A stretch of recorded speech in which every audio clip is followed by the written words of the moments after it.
Badara Gadiaga ñu ngi lay nuyu di la ziar waaye nuyoo bi tey particulièrement dañ koy teg ci loxo Soya Diagne bi nga xam ni dañoo nekkandoo rëbës mais muy nekkandoo solidarité foofu noonu ñoom ñaar Soya Diagne ñu koy nuyu moom it au passage ñàkkul ba bu ñu demee ba ci vifu discussion bi ak la ñu dégg Pape Djibril Fall premier ministre wax ko ci la ñu war a sàmmonteeg présomption d'innocence ak bañ a téye nit di doog a wëri luñ ko téyeeg yu demee noonu mun nañ am yaakaar ni ñoom dootuñu fa yàgg véritablement mais loolu dinañ ci dikk donc Soya Diagne ñu koy nuyu bu baax Badara le 4 janvier le 4 décembre plutôt astafurlah la war a jàkkaarloog chambre d'accusation léegi rek ñu war ci waxtaan ngeen indi ci seen xalaat ñu yaakaar ni cette fois-ci parquet ak lu chambre d'accusation mën dogal duñ ci opposé wu et am na contribution boo xam ni Siré Sy def na ko di leeral man quand je l'ai lu ça m'a beaucoup frappé muy wane nii nga xam ni la ñu téye Badara ak Abdou Nguer ni mu leen joxe une autre dimension d'ailleurs mel ni dafa tuddee erreur politique yi Macky Sall def ak moom la nekk di reproduire ak ku mel ni Badara Gadiaga alors vous l'avez visité vous avez été d'illustres visiteurs mais aussi Idrissa Seck demoon na fa. waaw en tout cas démb dem nañ fa. maanaam je sais pas si fekkee ne bëgg nga développer. aussi dem nañ fa démb si suba seet ko. vraiment mi ngi si jàmm kii bi Soya. man xamuma ko wax fa dëgg yàlla maa ngi taxaw ci parloir bi. maa ngi ko séen muy wax ak yeneen nit. nga gis damay seede rek te yàlla tax. nga gis kanamam c'est tu ne vois que le sourire le grand là Soya bi. mais avec benn maanaam maa ngi koy ma ne ko kii xamuma ko de. mais soo ko xoolee xam ni ku xol bu rafet la war a yor. ça se voit. c'est ça ça se voit. te noonu la mel. voilà voilà donc vraiment man tant que Badara génnul. man yaayu Badara laay wax. tout le temps que ni ñun ñi ngi ak Badara. guddi ñi ngi ak Badara bëccëg. bu ñu fa demee démb saa yu suñu xol yi day naqari. yàlla xam na ko bis bu yàlla sàkk suñu xol yi day naqari. Badara na ñibbi këram. ñu bàyyi ko mu féex tànk yi libre. muy dox. te dara du ko topp. parce que loolu la mérité. kenn li mu def nii ñu jël ko foofu bàyyi ko ci kaso bi c'est une injustice. boobu ba léegi 4 mois bàyyi fa doomu jàmbur bi loolu ku mu dal du la neex. dañu bàyyi Badara Gadiaga mu ñibbi këram parce que lii ñu ko def nii. c'est une injustice et ñun tant que bàyyiwuñ ko suñu xol du neex du ñu mën a nelaw sénégalais yi ñëpp ñi ngi seetaan te kuy wax dëgg ak kuy seetlu dëgg xam nga ni kii ñi ngi nekk di ko jaay doole te jaay doole comme ni ko grand bi waxoon baaxul ak ci lu mu mën a doon nag parce que tey la yow ëllëg sa morom te fàtte xaju fi injustice baaxul ci lenn nañu bàyyi Badara Gadiaga mu ñibbi sonn nañ saa yu ñu demee dama naan malal j'espère que c'est la dernière fois ñu ñëw di ko seet et maa ngi ñaan mu nekk une dernière fois bu ñu fa mujjee nii que mu ñibbi këram ci njabootam dox ay activités am ubbi gémmiñam wax li mu war a wax. comme ñeneen ñi ni ñu amee droit. ku ne na nga am droit wax li nga xalaat. te kenn du la bundu xatal. loolu moom mooy dëgg te loolu duñ ko nanguwuñ ko woon démb te duñ ko nangu tey Badara Gadiaga doit rentrer immédiatement chez lui loolu mooy dëgg. nuyoo njabootu Badara nuyoo njaboot gi dañ koy teg ci loxo yaayam yaay Awa Gueye mi ngi jamono ji Kébémer yaay Awa Gueye mu Alaaji Dame Gueye nekkoon maire ancien maire bu Kébémer xam nga bu baax la famille mais aussi yaay Bousso yaay mooy sax vrai yaayu Badara je veux dire mi ngi Espagne jamono ji na ñibbisi xam nañ ni foofu neex na mais ñu ngi koy nuyu na ñibbisi yaay Bousso Badara Gadiaga en fait un papam laa xamoon par PDS parce que ñun mooy Abdoulaye Wade la ñu pratiquement wax dëgg yàlla ma rapprochement si ma ko defee yàggul mais j'ai vu quand même que du yàgg quoi parce que après bu ma nee ba xam le rapprochement lu ma gis ci moom ça m'a pas tellement surpris waaw parce que man dama nekkoon ni d'abord j'ai été député président commission des lois affaires prison ci ñu man maa ko visité dans toutes les prisons pratiquement donc Soya bi ngay wax nii yàlla dafa def ñu bokk fenn fu ñu naanee muy que Serigne Cheikh Ahmed Tidiane Al Maktoum gàmm gu nekk ñoo ko def mooy animé waxtaan seen jàpp man fekkuma fi pratiquement moo tax bi ma ko yëgee man daf na ma choc quoi parce que dama kii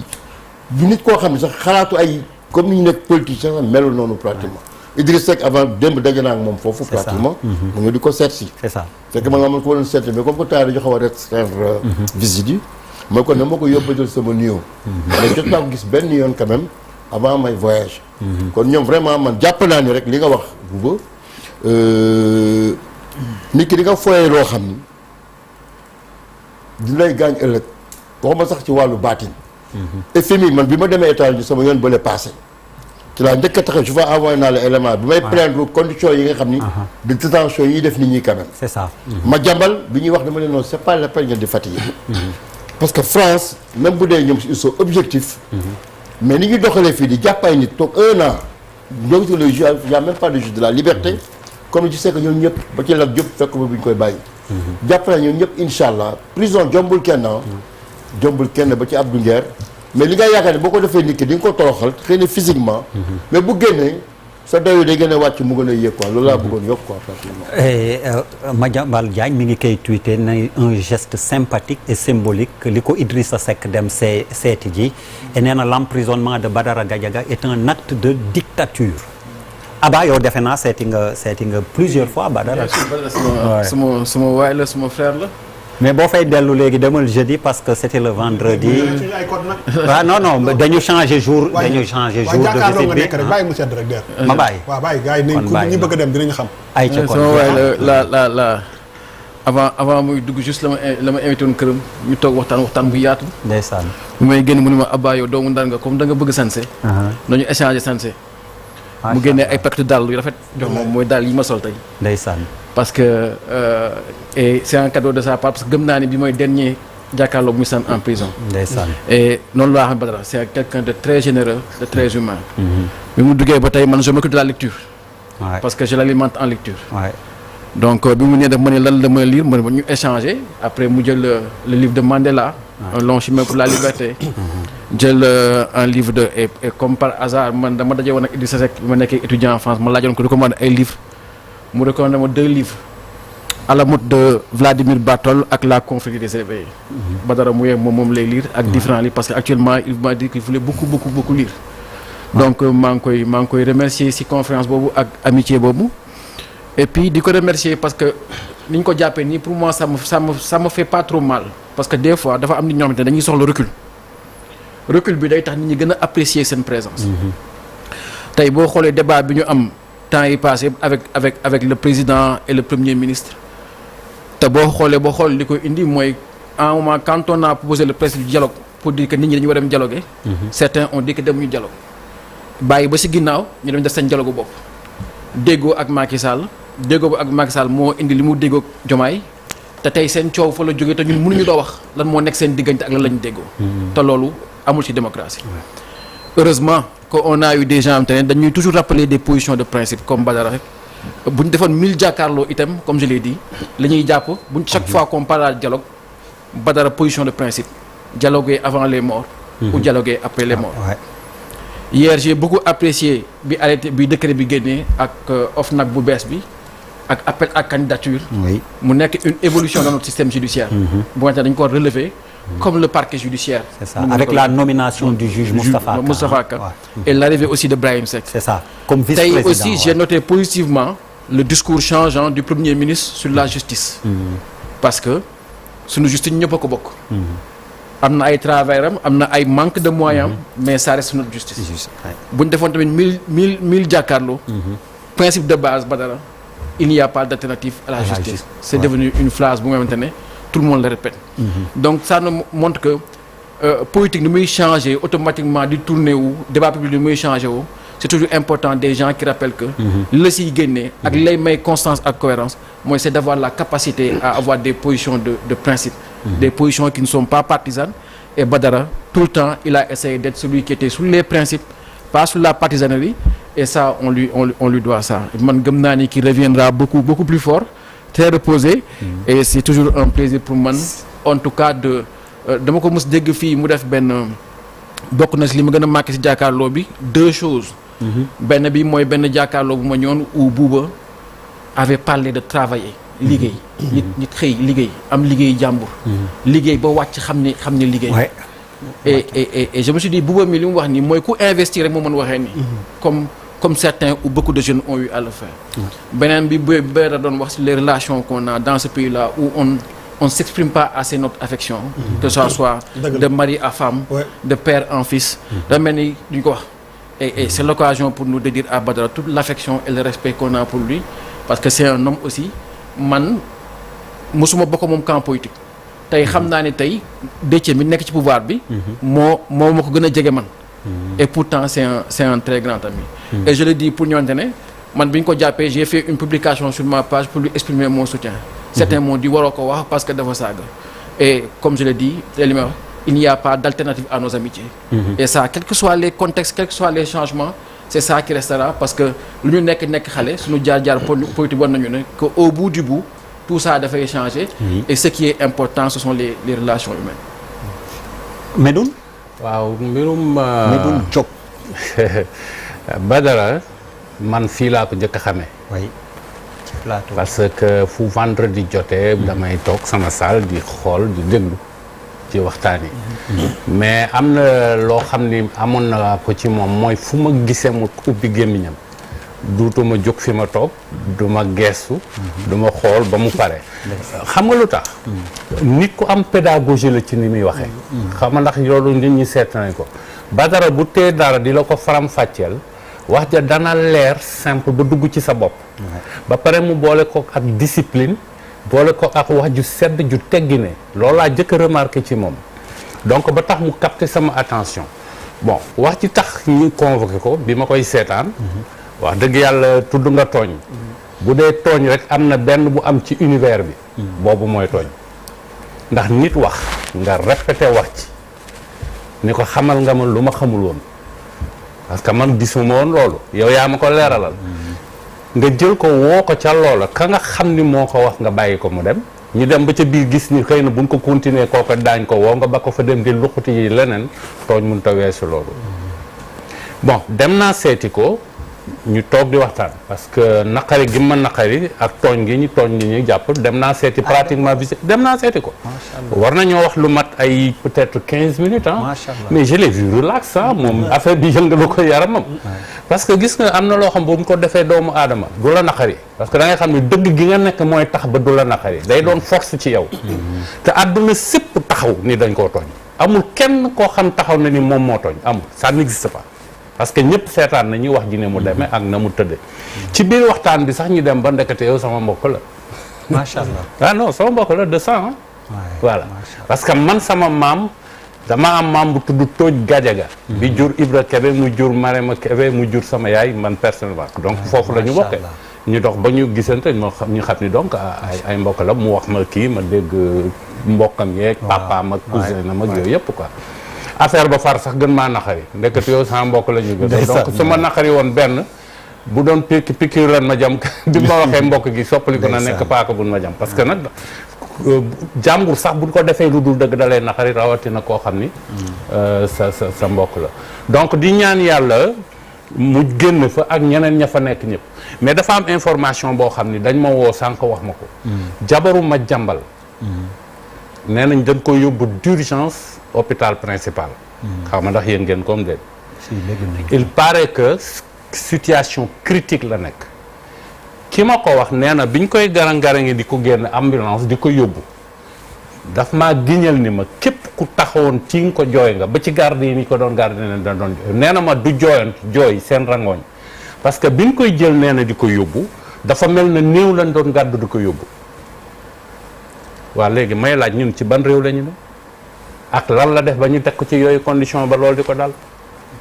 parce que ci këram nga joteel nga ñëw fekk ko buub ko buubi doomam yóbbu ko ba lii di ko ci fekk situation bi mu nekkee muy situation wéradi moo dal Xaadim ba ñu opéré ko actuellement il est sérieusement malade ba ñu jële woon ko hôpital Fann la nekkoon ñu jële ko hôpital Fann yóbbu ko léegi fi Farba nekk pavillon spécial waaw loolu mooy la te ñooñu ñu tey ñëpp ñu feebar muy Farba ku mu mën a doon amu ci kenn koo xam ni ba léegi wax nañ ne la lii nga def ba tax ñu lay tee donc man bi ma seetaanee tey discours sawaay muy changé ni mu waxee man dama yéemu daal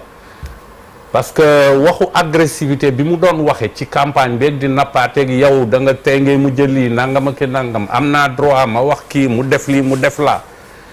lana wëlbatiku ci boppam ba tax walla bokk lu mu waajal ba tax muy wax loolu parce que c'est un gars boo xam ni lépp lu mu def calcul la est-ce que dafa bëgg summiku ci il est responsable en partie directement ou indirectement muy bëgg a rafetal wonam di wane ne ak yërmande wala lii parce que nekk na ci situation bu jub boo xam ni dafa jekkati mu ne xaaral ma taxaw wane une certaine benn genre humanité. xëy na noonu lay taxawee. parce que non que mu jàppal justice en fait les juges yu muy saaga xam na ko ñoom mu leen déranger. les choses iront aujourd'hui. waaw non mais dafa jekkati ak. loolu xam naa dinañ dans le fond. bu ñu ñëwee dans l'analyse effectivement du discours dinañ ci découper plus en détail. voilà c'est ça bon disons daal jabaru ma jàmbal actuellement nee nañ situation extrêmement critique. noonu la ma ko nit waxee mu ni ma xam naa ne yaa ngi dem jàkkaarloo boo demee nga waxal nu du yoon nañ ko bàyyi yóbbu ko hôpital mu nekk ci famille am deful luñ koy téye. parce que jàppuñu ko lu dul pour chantage jëkkëram wala ak doomam teguñu ko ci dara noonu la ñu defee ñeneen ak ñeneen. voilà loolu tax ma profité wax. waaw bu ñu kiiwee dinañ ñëw dans l'analyse du discours Malal. waaw Der balaa may dem ci nga permettre ma ginnaaw bi ma nuyoo invité yi. Abba maître Pape Djibi grand Medoune Diop Medoune dama en fait. booy wax dama lay déglu parce que en fait maa ngi lay door a xëy na dégg ngay wax mais sa wax dafa neex daal. merci beaucoup. sa wax dafa neex ah je sais pas xaw ma nu ma koy j'avais envie je veux l'enregistrer quoi dafa neex. merci beaucoup donc merci beaucoup. mooy nuyu je te rappelle que suñu première fois ñu rencontré c'était à New York am restaurant Les Ambassades. oui foofu ci en 2012. Bouba moo ma fa woon restaurant boobu. waaw sama premier rendez-vous ak Bouba New York restaurant boobu la woon. waaw ak sa groupe bi yëpp. oui en 2012 oui fa laa daje woon ak Bouba. dañoo yàgg ci affaire yi de. non oui it's been a while. yeah ma ne. Der may ma def sama avis et communiqué d'abord. waaw parce que en fait dama am sama goro sama rakku yaayu jabar mar tandu ñaan rakku Cheikh ñaan la également bu yëngu leen dafa génn àdduna massa semaine passée massa ñoom Doudou Wade ñu ngi fa woon ñoom Moundiaye parce que Moundiaye aussi est de la famille macha Allah ma koy jaale mère Kaya fi ñaan sama goro di ko jaale famille am moom ay doomam di ko jaale suma soxna Marème Matar Cissé ñoom Daba Cissé ñoom Tandu Cissé turandoowum ñoom Souleymane ñoom Mbaye ñoom Yu ñëpp daal donc vraiment maire bu baaxoon la may jaale aussi sam benn xarit boo xamante ne Suisse la gaañoo Zurich mu ngi tudd Daouda Fall waaju ma koy jaale Idi manageru Ngaaka Blindé parce que c'est un ami commun di jaale aussi suma grand Yakal parce que rakam dafa gaañu Pape Diop c'est vraiment mon grand frère dëkk Géejawaay Waxinaan xaritu grand Bayla la woon moom aussi mais Der moi j'ai l'habitude d'aller rendre visite des détenus des gens qui ont commis seeti naa ay nit yoo xamante ne agressé nañ seeti naa ay nit yoo xamante ne dañu rey nit ñu téye leen seeti naa ay activistes yu ñu téye seeti naa ay hommes politiques yu ñu téye ñu nekk opposition seeti woon naa Diomaye mais Badara Gadiaga en fait parce que prison dafa nekk lieu bu particulier loo nekk guerrier boo deful nànk da ngay saalit parce que tu es retenu tu es là surtout quand tu es en détention préventive da nga naan nañ ma àtte mu jeex quoi mais sérénité Badara lu ma yéem la moi je pense que je ne pourrais pas avoir sa sérénité il est zen ça ne veut pas dire que je m'en fous emprisonné moi je ne veux pas être libre ça ne veut pas dire ça ça veut dire c'est il faut être digne pour être zen pour man loolu force la li ngay wax it mu ngi ci mooy nit buñ la toppee dara te mu leer la ni defoo ko wala ñu téye la pour benn affaire di seet yeneen ak yeneen te mu leer la ni yow liñ la téye injustice la ça te renforce ça ne t'affaiblit pas je pense que Badara ci position boobu la nekk ñuy rappeler rek que semaine bee ñu génn juge bi bàyyi woon na ko procureur téye ko ba affaire bi fi mu toll nii mu ngi yéeg ci beneen niveau boo xamante ne jàpp nañ ni bu fa demee dinañ ko bàyyi mu ñibbi këram mais ça nous permet de dire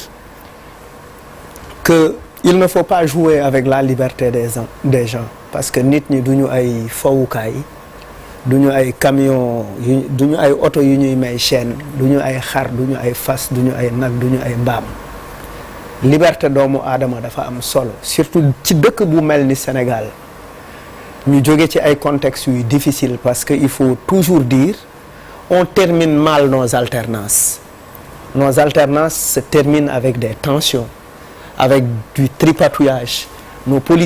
politiques aussi nous reviennent avec leurs propres contradictions c'est-à-dire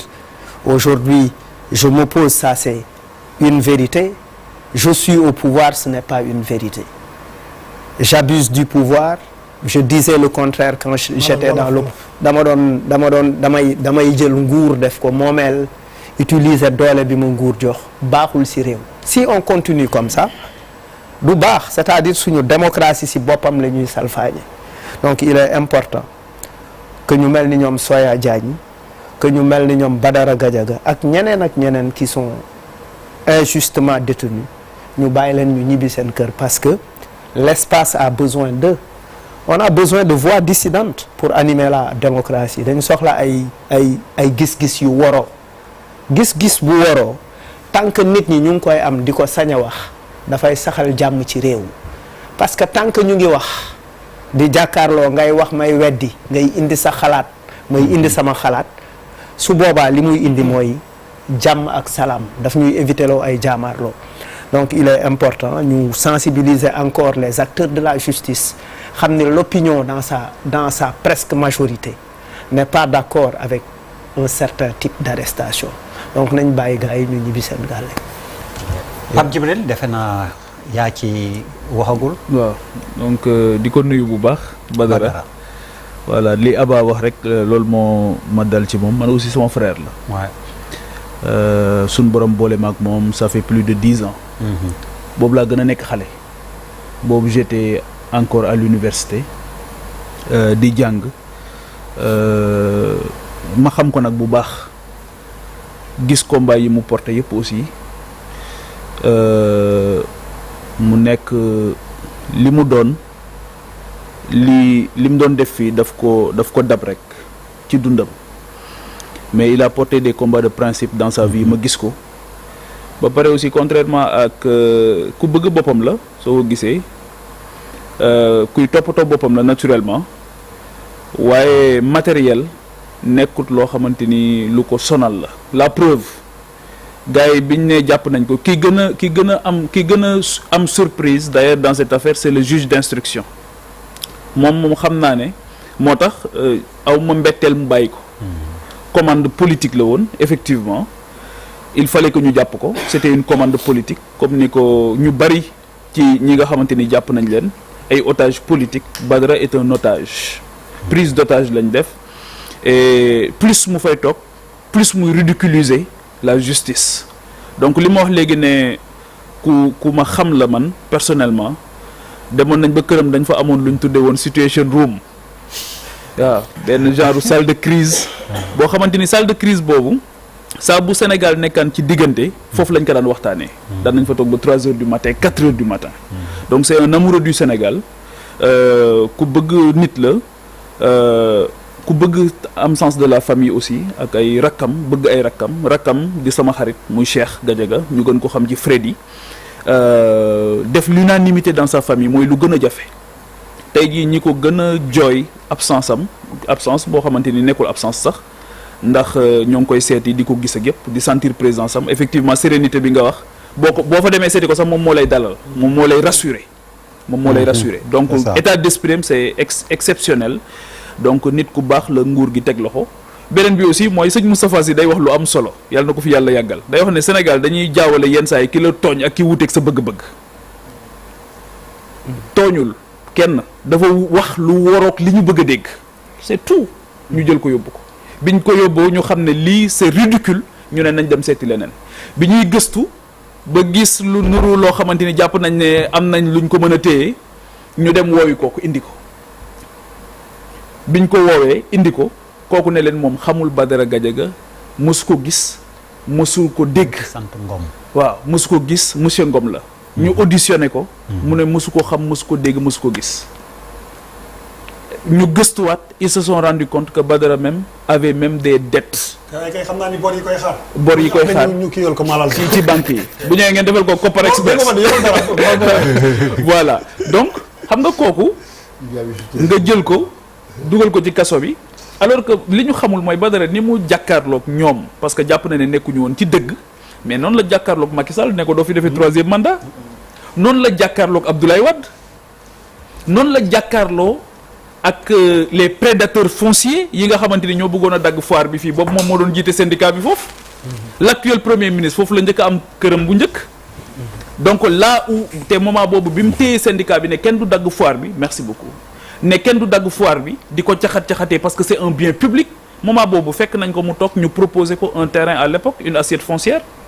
boo xamante ni moment boobu fi mu tolloon mënoon na ko jël il a refusé de le prendre voilà kooku nag Bàcc Gajaga mooy baayam ni ko kii waxee dafa jóge dëkk ba ñëw Dakar ànd ak maître Abdoulaye Wade di fight ba nekk une identité remarquable dans le Parti démocratique sénégalais di ànd ak Serigne Diop moo tax j'étais pas surpris Serigne Diop dem seeti ko prison parce que papam la rakku Badara Serigne Diop lañ ko tuddee. rakku Cheikh Serigne Diop lañ ko tuddee. donc voilà mu juddoo aussi dans une famille très politique engagement daf ko donn daf ci judd moo tax gisuma Sénégal nit ku am ngor wala nga am jom wala nga am looy rus koo xamante ni d'accord nga ci liñ ko def ak foo mën a bokk su dee am nga ngor am nga jom rus nga ci li nga xamante ni moom lañ ko def. c'est une injustice notoire beneen bi aussi mooy préciser te parce que keroog Lat Diop dañu waxtaan effectivement dañ ko takkal bracelet électronique ce qui n'a aucun sens mais bi Lat Diop bi papam di wàññeeku dafa fekk Lat Diop nekk ci kaso bi ñu génne ko mu nekk këram ajjuma jot mu ne day dem ci bàmmeel yi armeer yi ziyaari papam ñu ne ko mënoo génn mënoo dem ziyaari sa papa c'est extraordinaire dafa mel ni ñu nekkatuñu ci sunu biir daal dafa mel ni du ñu ni neen rek ki nga xamante ni bàyyi nga ko ba mu ñibbi papam faatu na ci ginnaawam mënuñu koo defal tawfeex mu dem mu sàkku gunge néew bi ñu bañ mu génn ñu takkal ko bracelet électronique qui n'a aucun sens mu ne leen damaa bëgg dem ziyaare ji sama bàmmeelu wayjur ñu ne ko mënoo dem dañ lay résider da ngay toog assignation à résidence donc moo tax may avertir ne Badara Gadiaga dañ koy libérer incha allah le jeudi 4 décembre sans condition